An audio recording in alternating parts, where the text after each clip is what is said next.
Hello and welcome to another episode of Telling Everybody Everything. I have learned a thing or two about online clips, which we do record this podcast for now. Like, I'll just never keep up with the culture.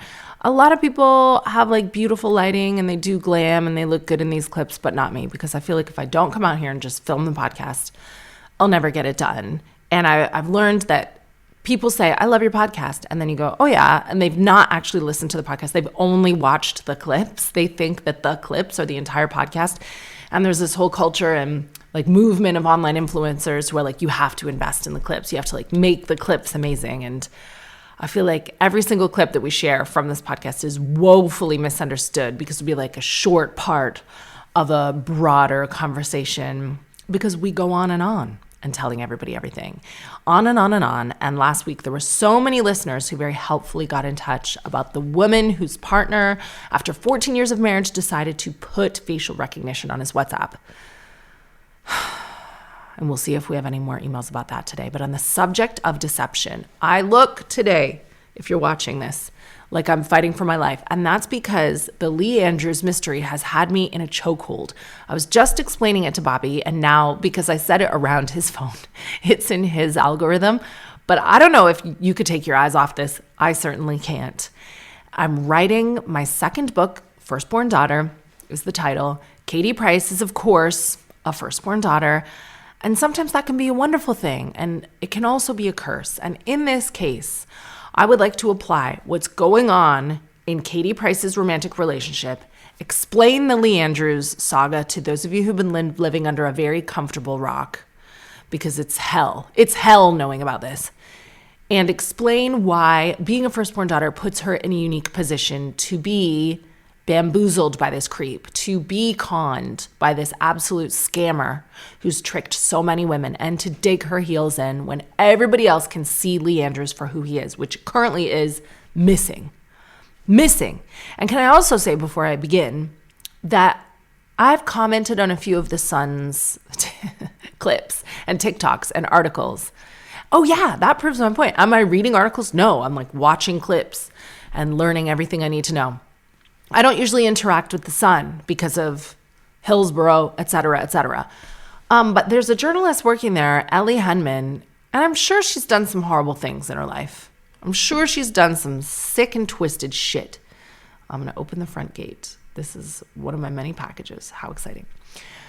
I'm sure that she is not being a perfect journalist, but on this Lee Andrews subject, she is the perfect journalist. And she's so good at creating TikToks. So like the Sun newspaper, you should be very proud for employing this woman because she's bringing a whole new audience to your online media portable, whatever it is.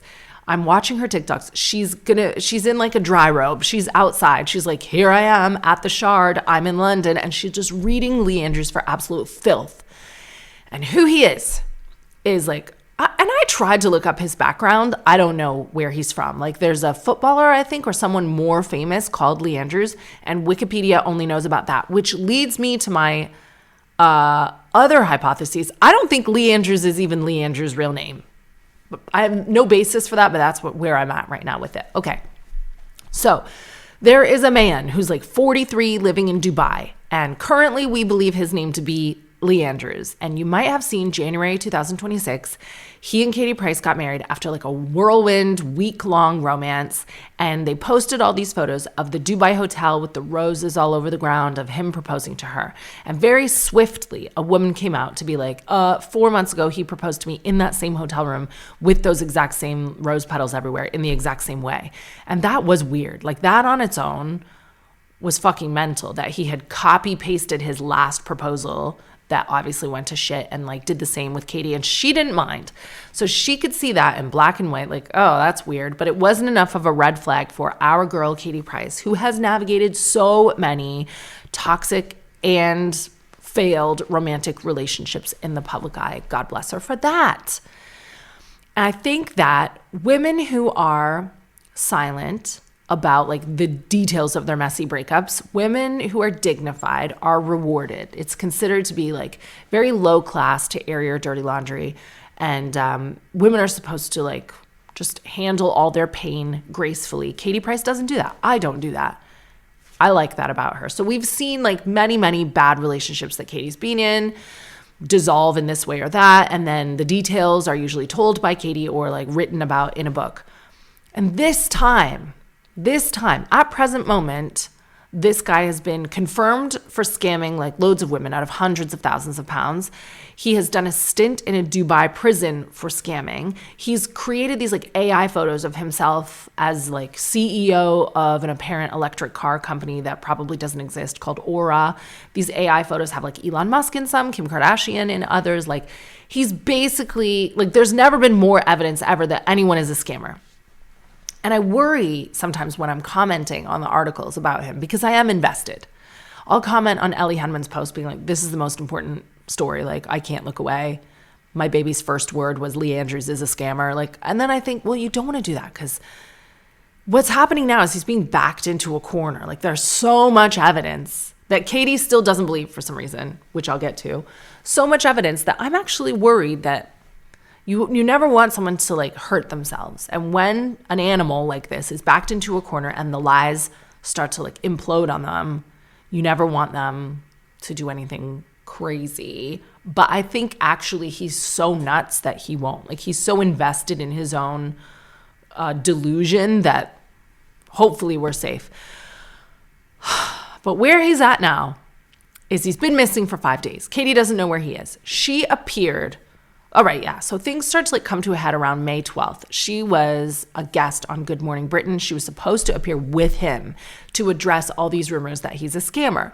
And she appeared by herself, obviously. And she's like, oh, Lee's stuck in Dubai. He can't get out. He had some like business emergency. And everyone on Good Morning Britain, like as respectfully as possible, they were like, Katie, we have spoken to the authorities in Dubai. Like they say he has a travel ban. Like they say they're assisting his family in something like he's just not coming to the UK. He can't. And she's like, yeah, he is really. And people are being so unkind about it. They're like, Katie is involved in this. Katie is like, there's no possible way that someone can look past this amount of evidence into thinking that someone is this like virtuous, kind human being that she says he is. And even Bobby and I had this disagreement in the kitchen. Bobby's like, there is no way she's not in on this. Like, no one is this stupid. And I wouldn't use the word stupid because I think I've gone on record enough times saying I love Katie Price. She is queen of our hearts. I see her. And I think what's happened is this. I think she has a rescue syndrome for whatever reason. I think a lot of times being the firstborn, she's very different to her brother and sister. She's had trauma that like mixes things up. But I think she's also made so many romantic mistakes publicly that this one is so big and so bad. And she's fearing like, oh, if this all comes out and he's exposed as this scammer, then I look stupider than ever. Everyone's going to say I'm foolish. She cannot let that be true. So it's a mix of like shame and loyalty. She just wants it to be true so badly that she's constructed this reality where she's hopeful. I think it's a really sweet thing. Like, yeah, it looks dumb to the rest of us. Yeah, she did not practice due diligence as she rarely does because she married him after a week. Like, all of that is bad. There are children involved in her life. Like, she should potentially try to like unravel herself from these romantic calamities and focus on her family. But she has said he makes her happy. She's just so hopeful that it's true. And one thing I recognize, one quality that I have, and she obviously has, is in the past, I've been in relationships not as bad as any of Katie's, I don't think, but some like dodgy ones, where when your friends and family start to express their horror that you are with this obvious loser, you just dig your heels in harder. You're like, no, I can't have this be untrue. Like, I am going to show my loyalty. I'm going to sit here next to this man. I'm going to fix whatever problem he has. I'm going to show him enough love that like all of these things that he says are true are magically going to be true. And he believes it so much. I've been with people who believe their own lies hard, and it's easy to get swept up in that and believe their lies also. I think Katie, and she's starting to crack. She's starting to be like, He said he was coming to the UK, and the last thing I received was a video of him with a hood over his face and his hands bound by like zip ties. But then if that's the case, how was he able to like take a selfie video and send it to her? I don't know. Right now, he's been missing for, I think this is the 6th day, and she truly believes he's maybe been kidnapped. And hopefully this is the final straw for her. Because, I mean, she just wants it to be true. My wish for Katie is that people could just look upon her with grace and kindness. She has made so many public mistakes when it comes to relationships, some that are not her fault at all. And she's always been truthful about that. There's been infidelity, there's been trickery, there's been financial abuse, there's been all kinds of weird cuckoo shit going on in her relationships. And I think it's so humiliating for this also to be bad. So she has dug her heels in like deeper and harder than ever before. There's a nude man in the podcast studio. If I just turn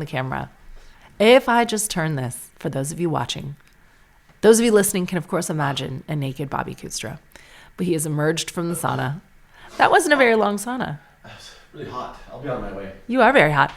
Do you, now that I've known about this character who purports to be Lee Andrews for several days, but off camera, do you feel like giving a summary of your thoughts on Lee Andrews, having only known he existed for the last 24 hours? Yeah, you started mentioning this story to me, a few days ago, and now it's turning up on my phone. You weren't listening the first few days, admit it. No, I was just kind of blowing past it. But then it's gotten pretty heavy, and I don't think I can ignore it now, and my algorithm certainly can't. So anytime I pop it open, I'm giving updates, and every 8 hours there's something new and crazy happening. And I think we've talked about how maybe she's in on it, because it seems insane that she's in that much of somewhat denial. She is. So it's quite sad, and this guy is obviously a piece of trash. I don't know how this I don't know how she doesn't have someone in her corner. She does. Okay, I just don't understand. She's just blocking it all out because she's so hopeful, Bobby. But you are really good, I feel, at clocking people. Yes. I think Bobby, we have a mutual friend that Bobby just clocked in the last few days. He goes, oh, okay, I know psychologically what's going on with her. So psychologically, can you tell me, what actually is going on with this character, Lee Andrews? What is going to happen next? So they got married after a whirlwind romance. He has scammed women out of hundreds of thousands of pounds. He's done a stint in a Dubai prison. I think he's a confirmed scammer, and now he's missing for 5 days. What's next? Well, that's his only move now, is to run and hide, and maybe fake a death or change a name, because he's not going to make it over in the UK anymore, and presumably Dubai. So he just needs to flee somewhere, break poor Katie's heart, and then start somewhere new, scamming somewhere else, move maybe to Australia. Who knows? But that's his only move forward, because he can't just pop back up here. He can't show his face. He's been outed, so he needs to go somewhere where he could be a new person all over again. But he literally can't come here. If he could, he'd already be here. Yeah, but he's really backed into a corner, because before I have no idea, but he's presumably scamming other women. Yeah. That wasn't public. Now that this is public. But do you think there's any world where he is so married to his delusions that he thinks he's still able to carry on as normal? Just take a brief hiatus and then get back to scamming? He's never not scammed. Yeah, so he's going to scam, but he's now, tucked himself into a corner where he needs to start a new scam with a new name, obviously, or just I don't know, go to Thailand, go somewhere and just lay low. If he can even travel there, I don't know. But he's kind of toast. The scammers and con men have long, roamed the earth, and he just, that's all he's ever known, presumably, and that's all he's ever done. And so he's gotten good at it, but now, he's gone a bit too far. I think he likes the thrill. He's like a Walter Mitty. Who's that guy? Bernie Madoff? Bernie Madoff, yeah. There's a long list of con men. What happened to Bernie Madoff? I think he's out of jail now, or he died in jail. One of the two. Oh, God. Well, look, officially, we really don't want anybody to come to any harm. No, of course not. I'm just saying that's the reality that I think he's got to do, is either or move somewhere new identity. Well, I regret interviewing you on this subject. Okay, great. Well, I'll see you later. Okay, love you. So that was Bobby Kutstra, always a welcome guest on the show. He and I spent 24 hours apart this week, and I'll tell you why. Violet, I decided to take Violet for some time away on her own because I'm very aware, I think as we all should be, when you have children on the cusp of adulthood, you have to raise them differently than you raised them when they were really small. You have to have patience for them in a different way. I think from what I've learned talking to other parents and even my own therapist, it's really important to walk alongside them and be collaborative and not be too critical of the small stuff, especially when you have young babies and toddlers at home. And I will dig my heels in like Katie Price and say that I certainly don't regret having Fred, Fenna, and Holland, but even in terms of what's good for Violet, I think it's difficult now, but it is the right thing for the future. I think she had a decade of being an only child, and that was great.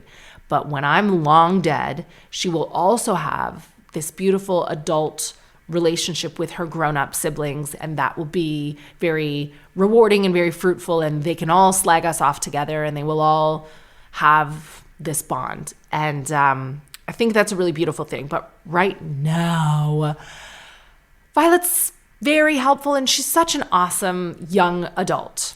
We don't have any major problems from Violet whatsoever.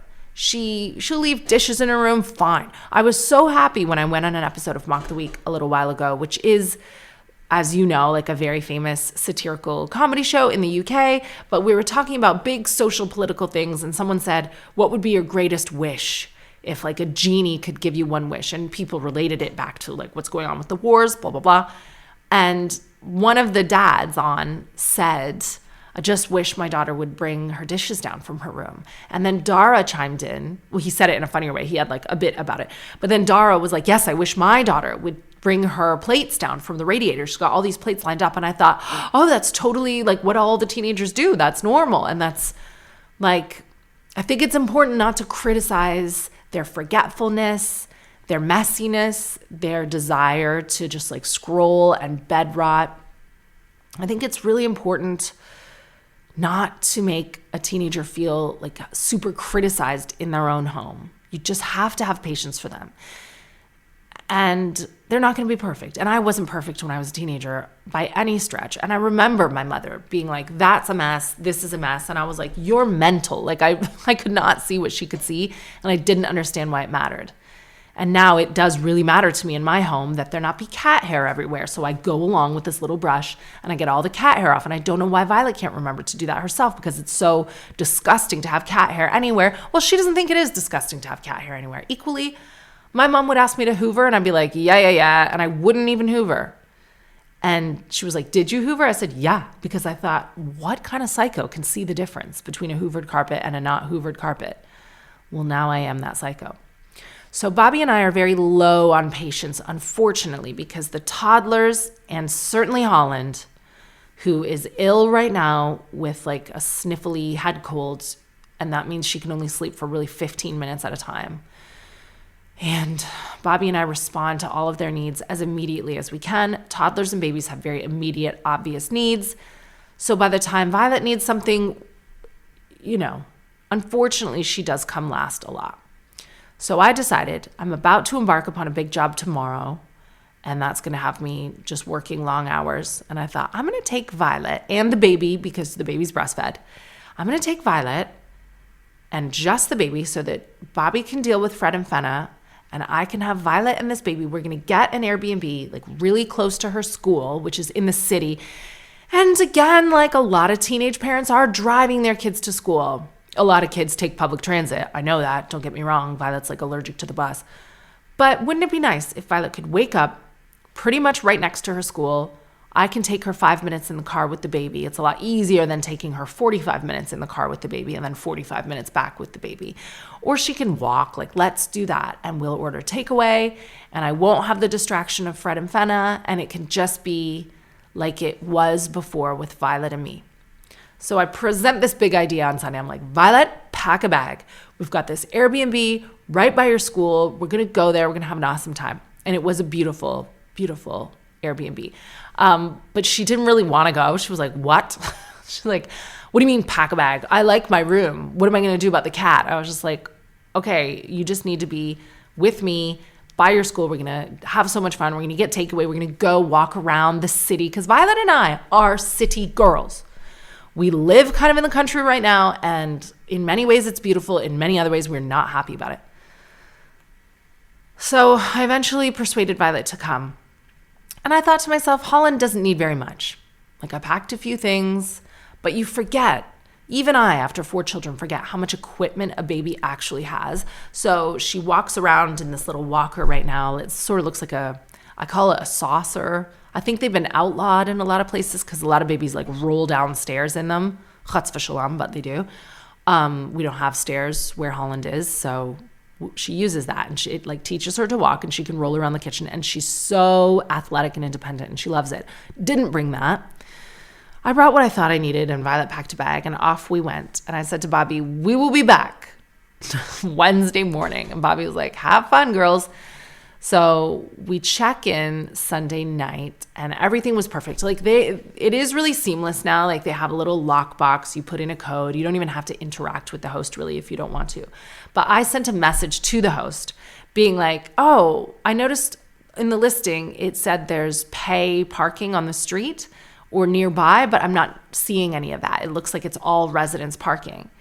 And the host rang me, and she was really nice. Like, okay, so this woman is perfectly positioned to be like an Airbnb host because she's very literal. And all the reviews were like, she gets stuff done. Like if you need something, she responds within an hour. Like the house was designed like immaculately, very last minute. And I booked it last minute. I requested a high chair. They had a high chair for me. Like it was actually awesome. But specifically related to the parking, she was like, oh, well, you said you were coming from just up the road. So don't you already have a residence pass? And I was like, oh yeah, I said in my like little blurb that I was coming from up the road. I didn't mean that literally. Like I'm not coming from another house on the road. I'm coming from up the road as in like zone 5 where we live, like 30 minutes up the road. And she was like, oh, well, just park in a visitor's bay. And if you park in a visitor's bay, you can pay for parking on Ringo. And she goes, do you drive here? I was like, what? Do I drive here? Yes, that's why I'm asking you about parking. Like, yes, I drive. And she was like, well, if you drive here, you should have the Ringo app on your phone. And I was like, I'm sorry, are you like questioning whether I'm telling the truth about driving here? Have you been scammed by Lee Andrews recently? What the fuck do you mean? Like, I do drive here. That's why I'm asking you about parking. I don't have the Ringo app, and I really don't because I don't know why. They don't really use it around where I live. I have this other app called like Pay by Phone, and maybe Ringo is a more like central London thing, but whatever. Whenever we drive to central London, Bobby's usually in charge of the parking. I don't have the Ringo app. And she was like, well, if you park in a visitor's bay and tell me your reg number, I'll put it in the Ringo app for you, but I'm going to have to charge you. And I was like, oh no, you're not one of these guacamole people who's like, it's going to be 50p. Do you still want the guacamole? Like I just paid quite a very fair, good value sum of money to stay in this beautiful central London house. Like I'm not concerned about paying for parking. I would love to pay for parking, but I'm telling you, I'm not crazy. I think all the bays on this road are resident bays. So suffice to say, like I found parking around the corner eventually, but this woman, like I really felt like I was getting the third degree. Like, well, if you're coming from just up the road, don't you have a visitor's pass? It's like, why would I be contacting you if that were the case? What? I just felt like I couldn't understand what she was asking. Or she's just a very literal person. So I was speaking figuratively, like coming from up the road. She was confused. And she's like, what brings you and your daughter to London? I was like, we wanted to get away from her siblings. Anyway, it was beautiful. And we had one good night there. We went out to restaurants in the city. It really felt like the early days of when it was just Violet and me, and we had like the most incredible dinner. And I was really famous in this neighborhood as well. People kept like talking to me and recognizing me. And Holland was so happy. She was in her buggy eating this chicken soup from like a 70-year family business at this Italian restaurant that had so much pasta and gluten-free pasta. And she just like loved this chicken soup, and she loved people watching, which I'm sorry, we just don't get to do that much of in our neighborhood. So I think Holland is a city girl too. But then we spent the night, and in the morning, Violet's commute to school was like 3 minutes, and that was perfect. But then I was left in this Airbnb all day with the baby. And I took her out, but I could see that Holland was just like, where is my little exerciser? Where are all my toys? Like, where are my siblings? It's boring being an only child. Holland has no interest in being an only child.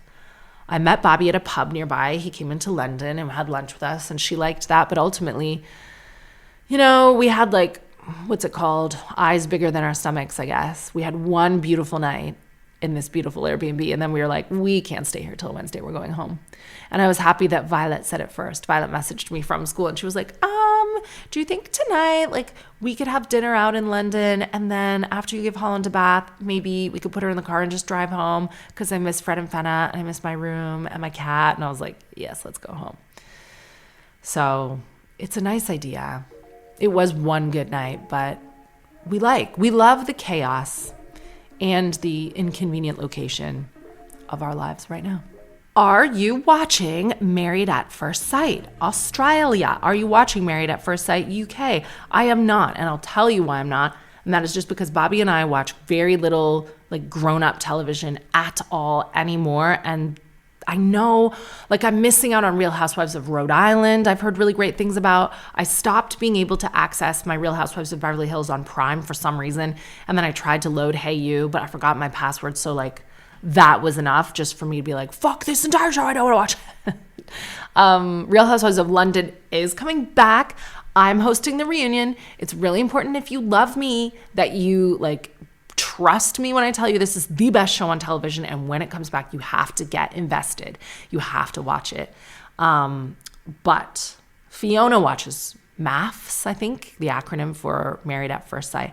And she talks about it sometimes at work. But the key reason I don't watch it is it's on every night, I think. I do not, it's too intimidating to me to dive into a show when I've missed that many episodes and need to catch up on them. I just can't. One day, not today, or maybe never, because I've just seen this fucking harrowing story. The reality TV world has been deeply shaken by severe allegations surrounding the UK version of Married at First Sight, MAFS UK. On Monday, May 18th, Channel 4 took the unprecedented step of wiping all previous seasons of the show from its streaming and linear services, following an explosive investigation by the BBC's Panorama Current Affairs program. The details of the story involve serious allegations of sexual assault, domestic abuse, and questions regarding the broadcaster's duty of care. I briefly saw this on my socials, and I'm just like digging into it now, learning more. But my initial reaction is like, I feel sad for everyone. I feel sad for Channel 4 and their advertisers, because I know that producers take health and safety like very, very serious, that you have to take like an actual bullying class online before you go on any show now. I just had to complete one today. Turns out, massive bully. No, just to remind people like how to treat each other. And the audiences are still very hungry for drama. So it's such a fine line that you have to walk in your casting, in what you broadcast and what you don't broadcast. Every show has a psychologist that works on the show. So like, I'm now just going to learn more about what the fuck happened and how. Okay, the core allegations. The BBC's Panorama episode featured accounts from 3 former female contestants who were matched with strangers on the show. The allegations against their on-screen husbands include, oh my God. So I don't want to make it about gender, but notice there are 3 female contestants who are making these allegations. So like, not all men, but always men. Trigger warning, I'm going to talk about abuse now. All right, just briefly, well, maybe not so briefly, for like a few minutes. These are allegations, guys, of rape and extreme intimidation. One woman alleged that sex with her on-screen husband quickly became violent and that she repeatedly said stop. She stated she was initially too terrified to tell anyone because her on-screen husband threatened to have someone throw acid in her face if she spoke out. Airing despite warnings, a second woman alleged that she was raped by her on-screen husband during filming. Crucially, she claimed she informed both Channel 4 and the production company before the show went to air. But her episodes were still broadcast to the public anyway. What? non-consensual sexual activity. A third woman accused her on-screen husband of non-consensual sexual acts and general sexual misconduct. The BBC noted that only one claimant was willing to be identified on air. She appeared in the 2023 season. She and her partner had previously been removed from their season by producers over controlling behavior flagged by the domestic abuse charity Women's Aid. None of the women have formally reported the allegations to the police yet, though one is pursuing legal action against the production company. Well, it is so complicated when you have, well, look, sexual abuse is not complicated. Consent is not complicated. Unfortunately, this is widely misunderstood. I don't think it should be complicated, but I'm saying, like, I don't know if I would feel comfortable working on a show, like being part of a show, certainly producing a show where strangers were put into a situation where they're like having sex and it's your responsibility because it's like for entertainment and you don't really know who these people are, despite like vetting them and everything else. Like, yes, it puts these women specifically in a really vulnerable position. Okay, Channel 4's mass deletion and external review. In response to the Panorama findings, Channel 4 pulled down all 10 seasons of Married at First Sight UK from its video-on-demand platforms, as well as wiping the show's official social media channels. The chief executive of Channel 4 expressed deep sympathy for the distressed contributors, but noted that the accused men disputed the allegations. Channel 4 announced that it had quietly commissioned an independent external review led by a law firm and a media executive back in April 2026, when they were first presented with these claims. How the producers in Channel 4 defended themselves. So both Channel 4 and CPL, who I've worked with, and I love in all my interactions with them. Then again, they weren't having me marry someone. CPL is the independent production company that make the show. They've strongly pushed back against claims that they failed in their duty of care. Gold standard protocols. CPL's lawyers told the BBC that their psychological vetting and physical welfare systems are industry leading, and that's true. They insisted they acted appropriately in all cases based on the information they had at the time. Contradicting accounts. Regarding the first victim, CPL's lawyers claimed the acid remark was reported to them as a passing comment, not an explicit threat, and that they acted the moment she said she felt unsafe. I would just say throwing acid in someone's face, like, when is that ever a passing comment and not an explicit threat? But okay. Regarding the second victim, they claimed she had initially told them all sexual activity was consensual before later making the rape allegation. Robust vetting. Channel 4 insists the show utilizes strict background checks, behavioral codes of conduct, and daily check-ins with a specialized welfare team. And that's true too. So, I mean, first of all, like, it is very distressing to hear about all of this. And like, you know, this show's not produced, so I'm like learning about this for the first time as you're listening to it. It's so distressing and it makes me feel sick. But knowing the little bit of like insider information that I have about this broadcaster and this production company, and having done other shows like Your Face or Mine with Jimmy Carr, when we were dealing with relationships in the general public, and it was spicy and dicey. We'd get exes on. We would deal with people for a comedy setting, like potentially dramatic situations. But we had, as they had on this show, psychologists. Everyone had background checks. The producers were really careful talking to the surprise guests about like consent and what made them feel empowered about coming on the show, and like made sure they all wanted to be there and made sure that everyone was safe. I've worked on Single and Ready to Mingle. That was a dating show. People were not like all sleeping together in the house and there wasn't any sex, but like sometimes when it's romance, you don't know what's going to happen. So, and then the Rosie Jones show on Comedy Central, we had loads of regulars, again, like psychologists and casting people really working hard to do all the background checks they need to make sure that the contributors are entertaining and authentic and exciting And to have people on TV like that, like they do have very distinctive personalities, but always underlined by background checks and psychological evaluations, and like make sure that everyone is there of their free will in good faith and understanding the boundaries of like good behavior and consent and respect on the show. So like, even if with all of that, something can still go wrong or allegedly go wrong, then like people slip through the cracks, I guess, or allegedly slip through the cracks. If, you know, you got to be careful legally how you talk about these things. But like, two things can be true. Like you can do all the due diligence and someone can still slip through the cracks, but it's so tricky to be, at the end of the day, the buck stops with the people who put the show together. Like even if you did everything, you could still be potentially liable for something that went wrong on the show. Same as like if someone slips and falls at work, it would go to a tribunal and you'd make sure that you put things in place to make sure the floor wasn't slippery, but like, So the story has triggered a massive conversation about the ethics of reality television, specifically the pressure cooker environment of forcing strangers to live in forced intimacy and share a bed for entertainment. The UK government's Department for Culture, Media and Sport issued a formal statement declaring that the allegations must be fully investigated by the proper authorities, warning that there must be consequences for criminality or wrongdoing. The UK Security Minister, Dan Jarvis, also publicly expressed that he was extremely concerned by the revelations, as I am. Guys, are you watching MAFS? Does any of this surprise you?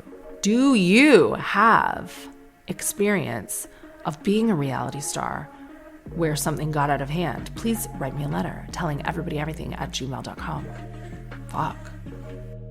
Let's all check in with our good friend, my childhood good friend, comedian Andrew Johnston, to see what he's got from LA. Earlier this week, audacious hip-hop/soul superstar Lizzo clapped both back and front at the almighty social media algorithm for allegedly burying promo for her upcoming album, Bitch, due June 5th. Sounding decidedly not so good as hell, Lizzo argued that the algorithm-based structure of social media is, quote, destroying the music industry, saying fans constantly tell her they had no idea she even had new music coming out because platforms now serve content so erratically and out of order that people barely know when releases are happening anymore. Well, it turns out Lizzo has every right to be paranoid because a searing new expose in New York Magazine just pulled back the curtain on what we will call the artificial engagement industrial complex, a sprawling ecosystem of fake hype, manufactured discourse, and algorithm gaming that shapes what we think is the mood, the message, and even the moment online. One former operator for an agency called Floodify estimated that, quote, 90% of what you see on the internet is advertising in disguise.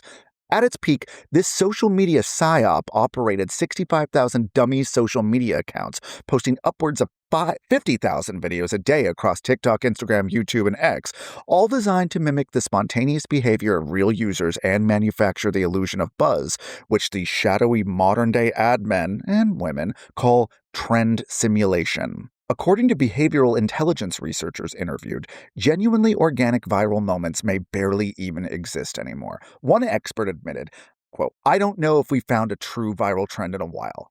All of them are going to have some sort of inauthentic behavior behind them. Going mega viral in 2026 isn't about faking streams or sales, but about faking actual consensus, manufacturing the sense that everyone is talking about something until actual people, media outlets, and journalists pick it up and make it real, which, both in this attention economy and economy, they do readily. To quote this article, when nobody knows what's actually popular, the appearance of popularity matters more than popularity itself. Which sounds like a riddle the caterpillar would ask Alice in Wonderland before he blew hookah smoke in her face. Some numbers for you to crunch on. Prices vary, with Clippers being at the bottom of the food chain, getting paid $1 for every 1,000 views per commissioned clip piped out from their personal accounts, whereas the 4-month-long multi-front astroturfing smear campaign on Blake Lively, deployed by Justin Baldoni's team to tilt public opinion in his favor, went for a cool $175,000. Catherine, you've always said if you're not paying for the product the product is you. But are even you surprised at the degree to which these agencies have been able to engineer the hive mind? Do you like your algorithm? Do you see a day where people just walk away from this completely? I love that you said that, Andrew, because that's exactly where my mind was going. I think that this is going to kill the generation of social media that we're living in now. And you're already noticing it with young people. My friends, 10-year-olds, don't even want phones. I like social media. I like my algorithm. I'm wondering if the Lee Andrews saga is completely manufactured, because it's not totally out of this realm of possibility, is it? The Justin Baldoni smear campaign costing $175K, I think, is really good value because it did work. And I've thought this for a long time. Like, my first point of call isn't like strategic. I'm never like, oh, how can I like sell more tickets to my tour? How can I like harness a greater social media following? I don't think about that. Like, first and foremost, I just put very little really on my social media, but I have an awareness of like, oh, that's bad. That's not how you do it. And then every once in a while I see something like Crocs and Stanley Cups, which are two examples of like objectively ugly, like truckerish accessories that have just blown up in recent years. And the head marketing guy at Crocs is the same head marketing guy at Stanley Cup. And every once in a while, there will be like this massive craze, like the Labubus or like a certain kids thing. And I do wonder how that is skillfully manufactured. And you'd think it was chance, but not when you know that the Crocs guy is the same guy as the Stanley Cups guy. And trucker hats also became a thing for a while. Like, what is it going to be next?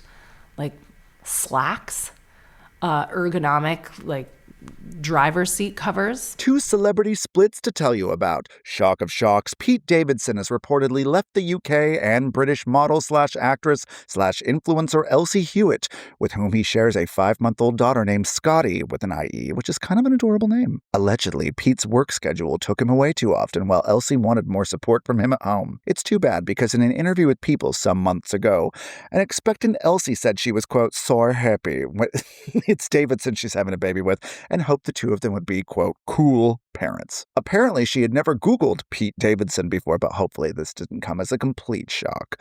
And for those of you who have never Googled Elsie Hewitt before, her previous relationship resume includes Ryan Phillippe, Benny Blanco, and Jason Sudeikis, to name a few, so something tells me this won't be the last we hear of either Pete or Elsie's escapades. In other breakup news, Jason Biggs and his wife Jenny Mollen have reportedly uncoupled after nearly 2 decades together.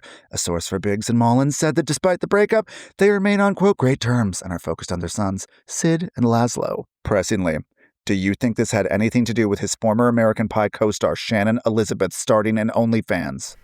Elegant callback to a previous episode, but no, I don't.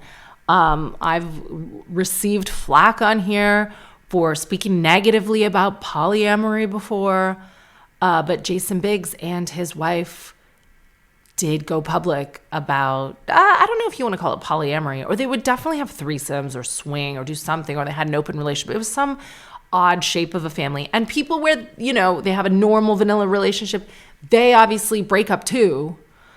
But, end of a marriage is not exclusive to a polyamorous couple, not by any stretch. But like, why would you need to end the marriage then if you could just date and be with and fuck other people? Whatever. Their marriage has taken its course. How long were they married? Like 15 years, 12 years? Long enough. I feel like that's a successful marriage and that's good. But Bobby did bring me the news this morning of Pete Davidson and his beautiful model baby mother, Elsie, splitting up. And I just said to Bobby at the time, like, yeah, like you don't have a baby with Pete Davidson if you plan on raising that baby in a, nuclear family. That's not going to work. Pete Davidson is a very talented entertainer, though I find him less entertaining because I don't really like weed in entertainment. I don't know. Like, I went to see a show of his in LA, and I don't know, maybe he's sober now, but certainly a lot of the people on stage were high as hell and really deeply unfocused. And I loved what Nikki Glazer said on the Howard Stern show earlier this week about her sobriety. She was like, what do I want to be like 20 years from now? Like middling at Comedy Banana, which is fine if that's what you're doing, but I don't want drinking to stand in the way of my potential. Like, I personally have really high goals set for myself, and to achieve them, I need to be off the drink. I need to be like writing, working hard, totally clear, and she's done that.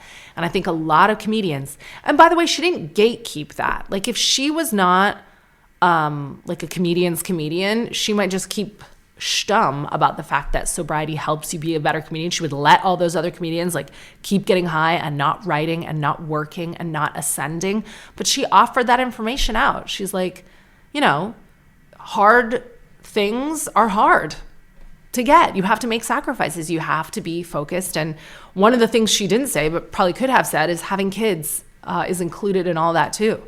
You could be drunk and your career is stagnated, or you could have 4 kids and then you're not totally focused on your career either. Like, both things are very damaging to your work. And I loved her for that. And I don't know, maybe Pete's sober now, but he certainly is mentally tricksy, and that makes him really unique too. But mental health, you have to have the most robust fucking mental health in the world to stay with your partner when you have a new baby. And a lot of people don't make it past the first 2 years, and that's okay. They can probably co-parent better apart, and Elsie should be at the helm of looking after that baby. That baby has great genetics and will always be rich. And I think it's great that people split after 5 months and that baby can live in like peace and harmony with its mother. Then they go on and they try for 3 years and nobody's sleeping and everyone's arguing and like whatever. I think the statement of like his work schedule took him out of the house too much and she wanted more support, I think that's probably bullshit. But I like them. I like them both. I wish them all the best. Whilst appearing on Watch What Happens Live with Andy Cohen, 98-degree Nick Lachey spilled some tea that he ran into his famous ex Jessica Simpson on a flight to Hawaii with her family, but was a little surprised at their seating arrangement. Whilst Nick was in the first-class cabin along with Jessica and her mother, Jessica's estranged husband, Eric Johnson, and their 3 kids, daughters Maxwell, 14, Birdie, 7, and son Ace, 12, were sat back in steerage. According to Lachey's account of the flight, Johnson remained with the kids over the course of the trip.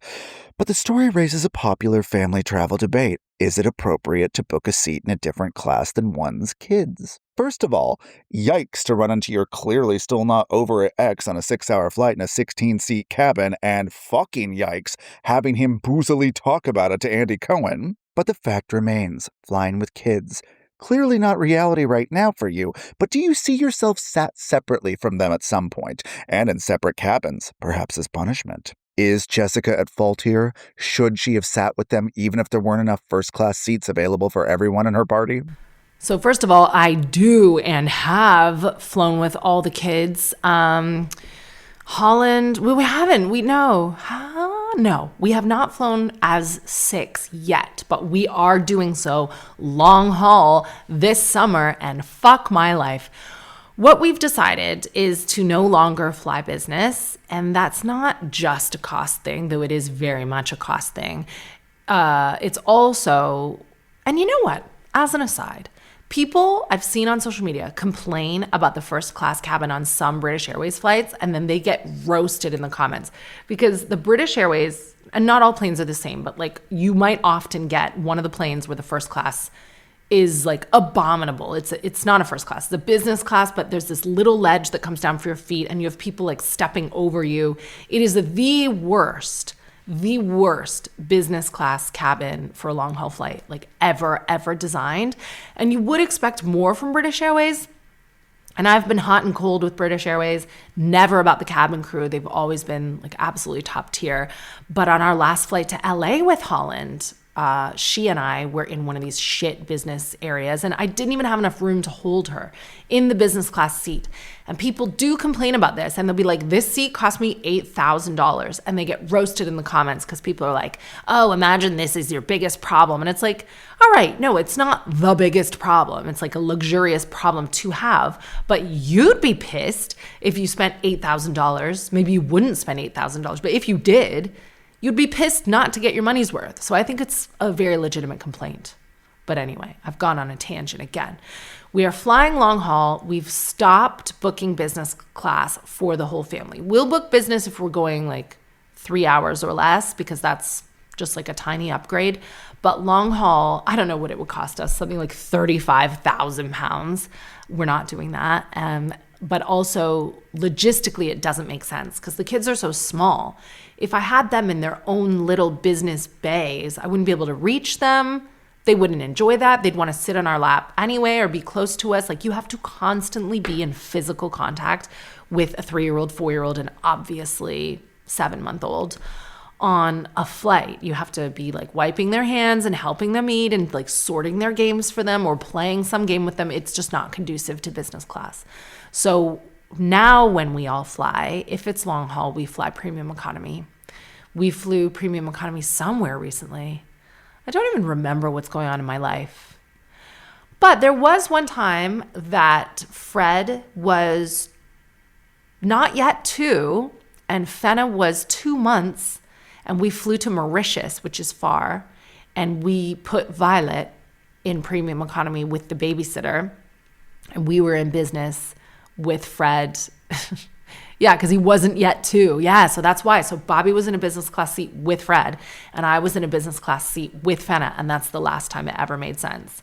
But Andrew, I love that you've clocked Nick for exactly his like not over Jessica. I've never liked Nick. I love that, like, well, I do like him in a way, but I love that in that relationship, when they had the reality show, the public clocked him so hard. They were like, you are controlling. You are like too traditional for her. You love that she's this like beautiful little blonde idiot who's much younger than you, by the way. But as soon as her star was on the rise and she became more famous than Nick, he could not handle it. And he's still fucking sore about it. And look at him. He loved telling Andy Cohen that story, being like, oh, well, her husband was with the kids in Coach. Like, he sees himself as possibly having been in that role, relegated to Coach while his wife was in first class with her mother. And let me tell you why Jessica Simpson, the fucking billionaire, needs to be in first class with her mother, because she and her mother are hugely recognizable. So she would actually make it difficult for the passengers and the cabin crew, the stewards, if she went back into business class, Coach, because people would be bothering her.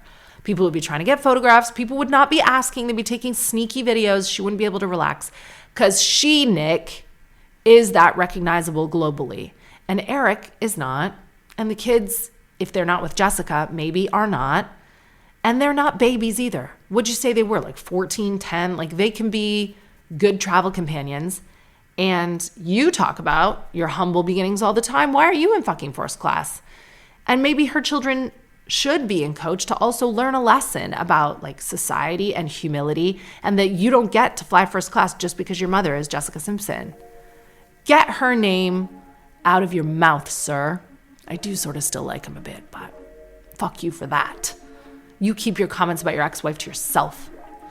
Thank you for listening to another episode of Telling Everybody Everything. Thank you to Andrew for his up-to-the-minute pop culture reports from Los Angeles. If you want to follow Andrew, and I'm sure you do because he's funny all the time on his socials, he's on TikTok. What is his name on TikTok? And he's also on Instagram at Mandrew Bronston on Instagram. I'll put it in the notes. I'm on TikTok so seldomly that I don't even know Andrew's TikTok. Here it is. Andrew is on TikTok as Andrew Johnston 1999. And he probably couldn't be Andrew Johnston original because that was taken. So he's Andrew Johnston 1999. We'll call that the year of his birth. Thank you. Please look after each other. I'll see you soon. Oh, I have a gig at the Roundhouse in Camden, August When is it? It's Catherine Ryan and Friends. It is such a huge lineup with Judy Love, Michelle DeSwart, and it is the August 2nd, the Roundhouse Comedy Festival in Camden. I think there are still some tickets left for that. Book them before they go. Love ya.